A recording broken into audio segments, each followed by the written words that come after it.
जसले भगवानको नित्य साधना गर्छ, सेवा गर्छ, पूजा गर्छ, अर्चना गर्छ, भगवानको कथा सुन्छ, भगवानको कीर्तन गर्छ, भगवानको चरित्रलाई मनन गर्छ, निधिध्यासन गर्छ, त्यस्ता भक्तहरूको कहिले पनि अकल्याण हुँदैन, कहिले पनि ती नरकमा जानु पर्दैन।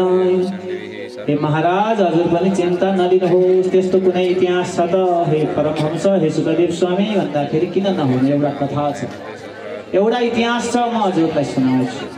अत्र चोदाहरन्तीमम् इतिहासं पुरातनम् दूतानां विष्णुयमयोः संवादस्तं निबोधमे। एउटा इतिहास छ, एउटा कथा छ जो अत्यन्त प्राचीन कथा हो, पुरातन कथा हो, धेरै पुरानो कथा हो, जसमा चाहिँ भगवान विष्णु र यमराजको पनि दूतहरूको संवाद भएको कथा आउँछ।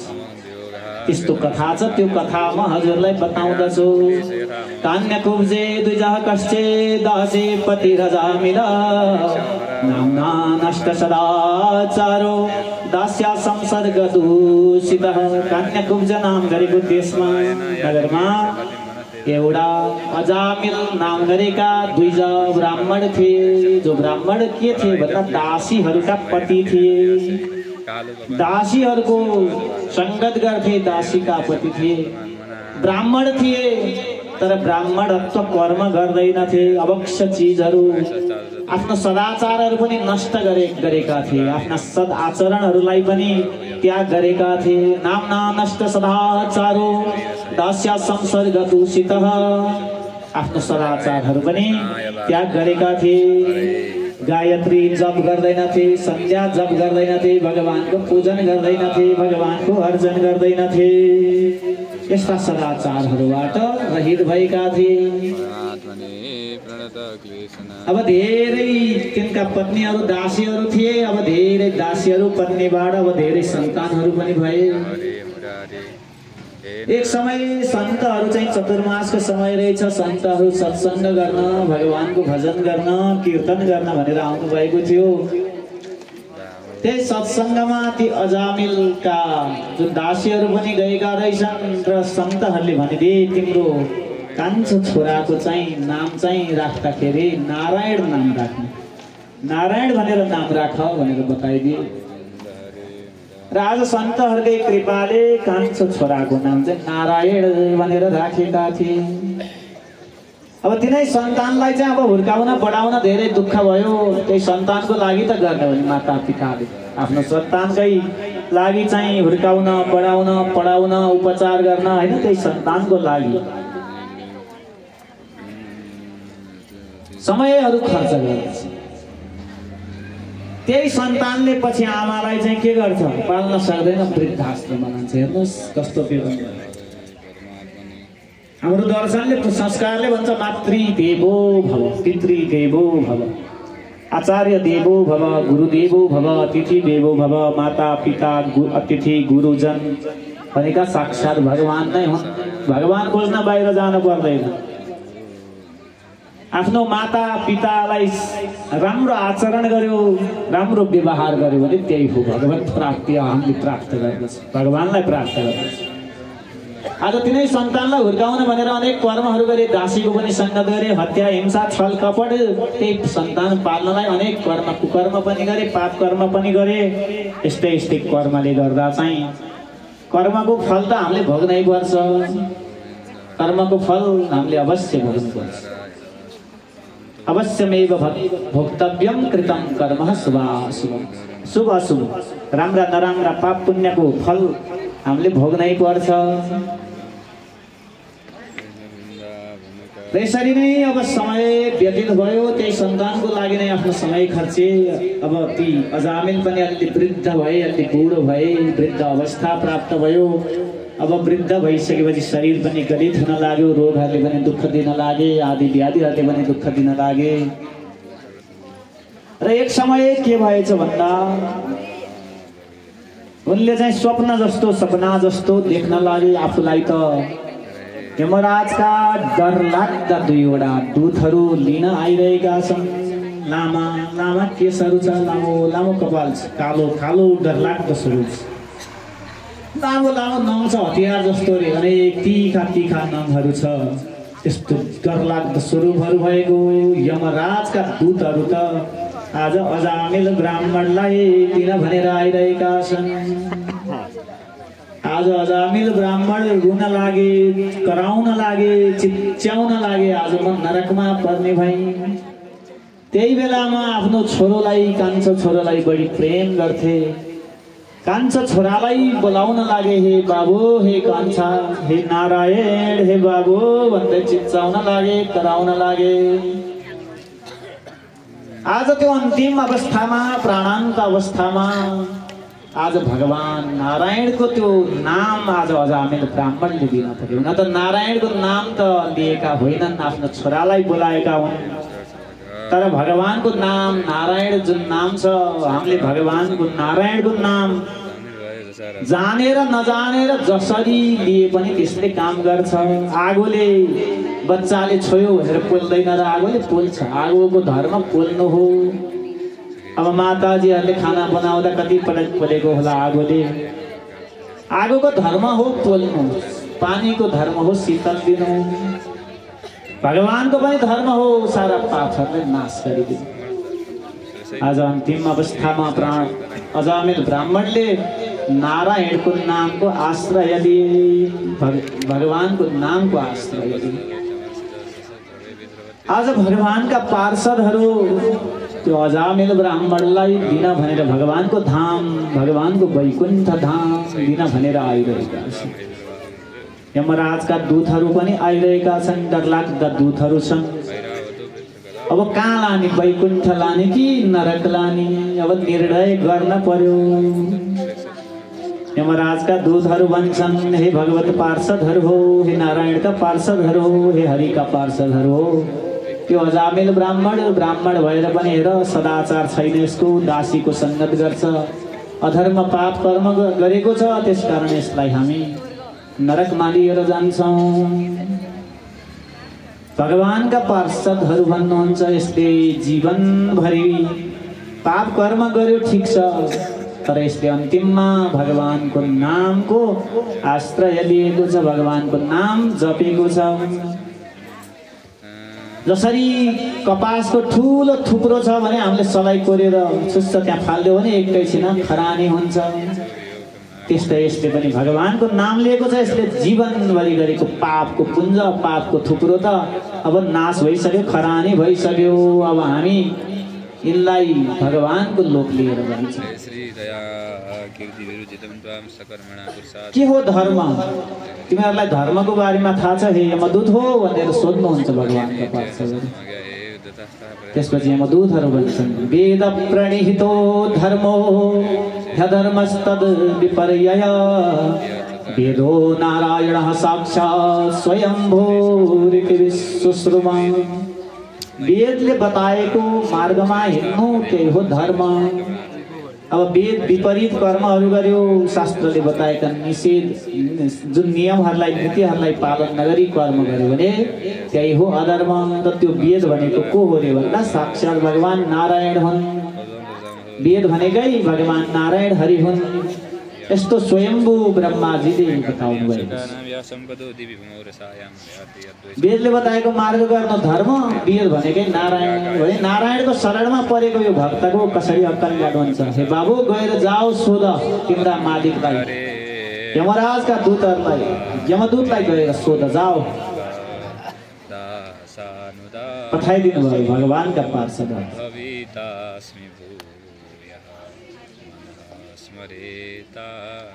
त्यसपछि भगवानका पार्षदहरूले बताइदिइसकेपछि यमदूतहरू आज यमलोकमा जान्छन् र यमदूतलाई भन्न लाग्छन्, हे यमदूत, हे यमराज, हजुरले जुन पापी अजामिललाई लिन भनेर पठाउनु भएको थियो, आज त्यो पापी अजामिलले त अन्तिममा भगवानको नामको आश्रय लियो, भगवानका पार्षदहरू लिन आएका छन्। नारायण नामको उच्चारण गर्यो, तिनीहरूलाई त्यो अजामिललाई त वैकुण्ठ लिएर जान्छु भन्दैछन्। यमदूत भन्नुहुन्छ, हे बाबु हो, हे बाबु, त्यो नाम यहाँ नलियो रे, त्यो भगवानको नाम यहाँ नलियो, नत्र यो नरकै खाली हुन्छ। सबै भगवानको लोक जान्छन्। अब उपरान्त त्यो नाम यहाँ नदिऊ सम्झाउनुहुन्छ। धर्मको बारेमा त म के जान्दछु र धर्मका ज्ञाताहरू छन्, यिनीहरूले पनि बताउँछन् धर्मको महिमा। धर्म भनेको धारण गर्नु हो। सत्य आदि कर्महरूमा विभिन्न नियमहरू छन् धर्मका पनि। एकादश स्कन्धमा विशेष प्रसङ्ग हामी पछि सुन्छौँ। धर्म भनेको धारण, कर्म सत्कर्महरूलाई धारण गर्नु, सत्यतालाई धारण गर्नु, त्यही हो धर्म। धर्मको बारेमा म के जान्दछु? स्वयंभुर नारद शम्भो कुमार कपिलो मनो प्रह्लादो जनको भीष्मो बलिर्वैया सकिर्वयम्। स्वयंभू ब्रह्माजीले जान्नुहुन्छ एउटा धर्मको बारे। त्यस्तै ब्रह्माजीका पुत्र नारदजीले पनि जान्नुहुन्छ, शिवजीले पनि जान्नुहुन्छ धर्मको बारेमा, सनक आदि कुमारहरूले पनि जान्नुहुन्छ, कपिल अवतार भगवानले जान्नुहुन्छ, मनुले जान्नुहुन्छ, प्रह्लादले जान्नुहुन्छ, जनकले जान्नुहुन्छ, भीष्मले जान्दछन्, बलि महाराजले जान्दछन्, व्यासजीले जान्दछन्। 12 जना चाहिँ भागवत, धर्म जान्ने भागवत हो। यिनीहरू भागवत हुन्। भागवत भनेको 3 प्रकारको अर्थ लाग्छ। एउटा भागवत भनेको हामीले सुनिरहेछौँ भागवत ग्रन्थ। एउटा भागवत भनेको भगवानको मुखारविन्दबाट आएको कथा चरित्र। भगवतः प्रोक्तम इति भागवतम्, भगवतः इदम इति भागवतम्, भगवतः अयम इति भागवतम्। 3 प्रकारले भागवतको व्युत्पत्ति गरिन्छ। भगवानले बताएको ग्रन्थ एउटा भयो भागवत, भगवान सम्बन्धी ग्रन्थ अथवा भगवानको चरित्र जो कृष्ण अथवा भागवत। अनि अर्को चाहिँ भगवानको भक्तलाई पनि भागवत भनिन्छ, जसले धर्मलाई जानेका छन्, ज्ञानलाई जानेका छन्। त्यस्ता भागवतहरू 12 वटा रहेका छन्। म त के जान्दछु र भागवतको बारेमा, धर्मको बारेमा। तिमीहरूले अबदेखि विचार गर्न। जो भगवानका भक्त छ, जो भगवानको पूजा अर्चना गर्छ, जो भगवानको नामको संकीर्तन गर्छ, जो भगवानको वन्दना गर्छ, जसले भगवत कर्महरूमा यो मन वचन कर्म इन्द्रियलाई लगाउँदछ, त्यस्तालाई यहाँ ल्याउने अधिकार तिमीहरूको छैन। यहाँ कस्ता जीवलाई यहाँ ल्याउनु रे भन्दा तानानयध्वमसतो विमुखान् मुकुन्द पादारविन्दमकरन्दरसादजस्रम् निष्किञ्चनै परमहंसकुलैरसज्ञैर्जुष्टाद्गृहे निरयबद्धमनिबद्धतृष्णा। त्यस्ता पापीहरूलाई, त्यस्ता जीवहरूलाई यहाँ ल्याउनु जसले भगवान मुकुन्दको कथाहरू सुन्दैनन्, जसले भगवानको चरणार बिन्दमा आफ्नो शिर राखेर दर्शन गर्दैनन्, जसले भगवानको विग्रहहरूको पूजा गर्दैनन्, जसले भगवत कर्महरू गर्दैनन्, त्यस्ता जीवहरूलाई यहाँ ल्याउनु। जिह्वान भक्ति भगवद गुणनामधेयम् चेतश्च न स्मरति तच्चरणारविन्दम्। कृष्णाय नो नमति अक्षिरये कदापि तानानयध्वमसतो कृतविष्णुकृत्यान्। जसले यो जिब्रो पाएको छ, अरू गन्थनहरू पुरा गरेर कहिले थाक्दैन। अरू गन्थन गर्न पर्यो भने यो जिब्रो कहिले पनि थाक्दैन। तर भगवानको गुणानुवाद गर्दैन, भगवानको नाम संकीर्तन गर्दैन। जसले यो शिर त पाछ तर भगवानको चरणार बिन्दमा यो शिरलाई नुहाउँदैन, भगवानको विग्रहको यसले दर्शन गर्दैन। यो शिरले भगवानको पाउमा गएर ढोक्दैन, भगवानको मन्दिरहरूमा तीर्थहरूमा गएर ढोक्दैन। त्यस्ता जीवहरूलाई चाहिँ यहाँ ल्याउनु यसरी आज्ञा दिनुभयो भने भगवानको भक्तहरूलाई त त्यो नरकको दुःख पनि, नरकको गति पनि भोग्नु पर्ने रहेछ। जसले यो मन केवल भगवानमा लगाउँछ, यो इन्द्रिय भगवानमा लगाउँछ भने हामी नरकमा जानु पर्दैन, यसरी सम्झाउनुहुन्छ। र अजामिल ब्राह्मण झलस्स बिउजन हुन्छ। ओहो, मैले कस्तो सपना देखेछु आज। हेर, ब्राह्मण भएर पनि आज दासीहरूको सङ्गतले आफ्नो कर्मले आज नरकमा पर्न लागेको थिएँ। आज अन्तिम चेतना वैराग्य आयो। र भगवानको अब भजन गर्न लाग्नुभयो। अन्तिम अवस्थामा यो मन, यो चित्त, यो बुद्धि भगवानमा लगाउनु भयो र भगवानको भजन गर्न लाग्नुभयो। त्यसरी भगवानको चिन्तन, भगवानको भजन गर्दै गर्दै अजामिलले पनि आफ्नो उद्धार गर्नुभयो। यसरी भगवान नाम संकीर्तन आदिको महिमाहरू बताउनुभयो। भगवान नाम संकीर्तनको अत्यन्त श्रेष्ठ महिमा रहेको छ। यो कलिकालमा त भनेकै छ कलौ केशव कीर्तन। कलिकालमा भगवानको कीर्तनमय यज्ञहरू हुन्छ। हामीलाई कीर्तन गर्यो भने ओखो नाच्न मन लागिहाल्छ। कीर्तनमय यज्ञ भगवानका त्यस्ता यज्ञहरूले पूजा हुन्छन् कलिकालमा। त्यही भएर भगवान यो कलिकालमा चाहिँ जीवको कल्याण गर्ने भनेकै भगवानको नाम हो। भगवानको नामको आश्रय दियो भने सबै जीवहरूले कल्याण प्राप्त गर्छन्। यहाँ अर्को प्रसङ्ग यो कथाको भाव पनि रहेको छ। अजामिलले आफ्नो छोराको नाम चाहिँ नारायण भनेर राखेका थिए। उस बेला चाहिँ भगवानको नाम हुन्थ्यो। हेर्नुहोस् त, छोरालाई बोलाउँदा पनि पुण्य हुन्थ्यो। भगवानको नाम हुन्थ्यो कृष्ण, केशव, माधव, गोविन्द, हे हरि, हे नारायण, हे वासुदेव। भगवानको यसरी नाम संकीर्तन हुन्थ्यो। अहिले त नाम अर्थ न बर्थको इन्टु मिन्टु चिन्टु होइन। अझ अहिले त के ट्रेन्ड चल्या भन्दा आमा र बाको नाम मिलाएर राख्ने। आमाको नाम दीपक, बाको नाम दीपक, आमाको नाम शारदा, दुईटा छोड्दा त फेरि अनर्थ लाग्छ है। यस्तो अर्थ नअर्थको यस्तो नाम। भगवानको नाम राख्नुपर्छ। भगवानको नाम राख्दा छोरालाई बोलाउँदा, छोरीलाई बोलाउँदा पनि त हामीलाई पुण्य लाभ हुन्छ। भगवानको नाम संकीर्तनको अर्को पनि महिमा छ। जस्तो हामीले गायत्री जप्न जहिले पनि पाउँदैनौँ, अधिकार चाहिन्छ गायत्रीको लागि। हामीले जब चुडा गर्छौँ, उपनयन, वेदारम्भ, समावर्तन, व्रतबन्ध भन्छौँ नि। हामीले 8 वर्षमा ब्राह्मणको व्रतबन्ध गर्नु भन्छ। व्रतबन्ध गरेपछि मात्र गायत्री जप्न पाउँछौँ। व्रतबन्ध भएपछि मात्र वेद पढ्न पाउँछौँ गुरुकुलमा। अहिले पनि व्रतबन्ध नभएका बटुकलाई लिँदैन गुरुकुलमा। त्यस्तै अब नारीहरूले पनि विभिन्न मन्त्रहरू, दीक्षाहरू गुरुसँग लिएर मात्र जप्ने अधिकार पाइन्छ भने भगवानको नाम जप्न त हामीले जहिले पनि जप्न सक्छौँ। अपवित्र पवित्र वा सर्वावस्थां गतोपि वा यः स्मरेत् पुण्डरीकाक्षं सबाह्याभ्यन्तरः शुचि। हामी अपवित्र हौँ, पवित्र हौँ जस्तो अवस्थामा पनि भगवानको नाम जप्यौँ भने हामी शुद्ध हुन्छौँ। हाम्रो पाप कर्महरू, चित्तहरू पनि शुद्ध हुन्छन्। यसरी नाम संकीर्तनको यस्तो श्रेष्ठ महिमा रहेको छ।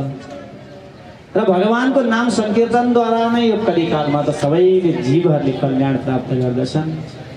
आउनुहोस् एकैछिन यो मनलाई नै भगवानको नाम संकीर्तनद्वारा यो मनको कल्मष चित्तहरूलाई पनि हामी पनि परम पावन बनाऊ। गोविन्द भगवानको